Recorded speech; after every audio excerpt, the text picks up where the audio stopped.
Hey there, my name's Doneen and I work to do corrective exercise, specifically for moms.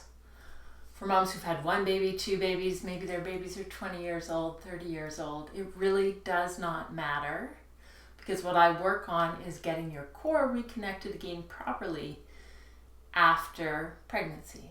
And it doesn't matter how long it's been. So today, if you've been following me at all, you know that recently I've been talking a lot about head posture and how where we hold our head makes a huge difference to how our core functions. So I want to elaborate on that a little bit more today. And I have an experiment for you. So if you sit, you don't need to sit like this. You can sit on a chair or come stand. I just want you to try this, okay? First, I want you to see if you can find some height and length, like someone was pulling a big string up through your head. You'll notice you get along through the back of the neck, maybe some length in the back. Okay, that's the kind of posture that turns on your core. But when we're tired, we often end up in more of this forward head posture. Gives you a bigger curve here, crunches the back of the neck, and actually, if you try it, pay attention to what happens with your pelvis and your abs. Okay, so first get the length and then slip into that forward head posture. You get some tightness here, everything rounds out, and the pelvis actually sort of tucks under. Things get crunched in your core. So if you have any pressure issues in here, that's going to make them worse. Things like diastasis recti, prolapse, that kind of stuff.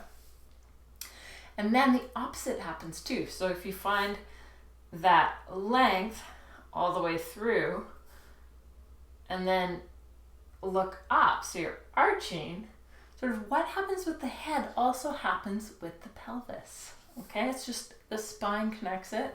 This is what happens. So if you're sort of looking up and when you're doing an exercise, you're going to tend to get a tip forward in the pelvis and more tightness in your back.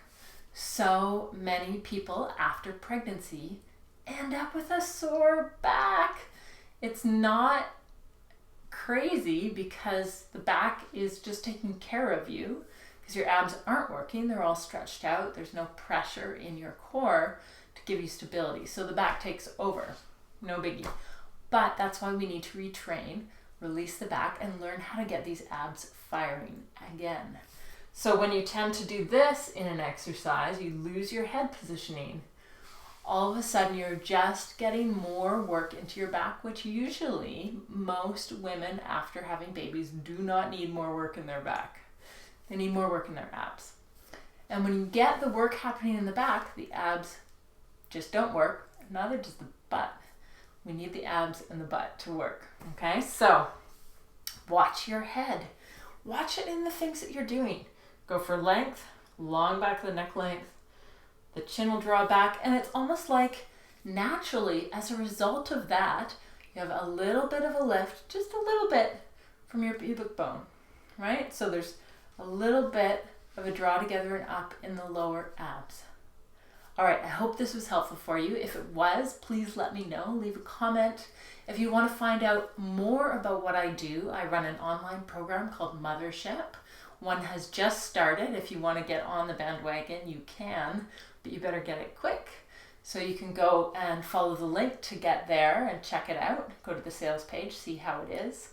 I also work one-on-one with people just like you to help get this sorted and help really ground it into your daily life. My website is www.easeyourbody.com. You can find out more about me there. And until next time, be well and big love to you and your families.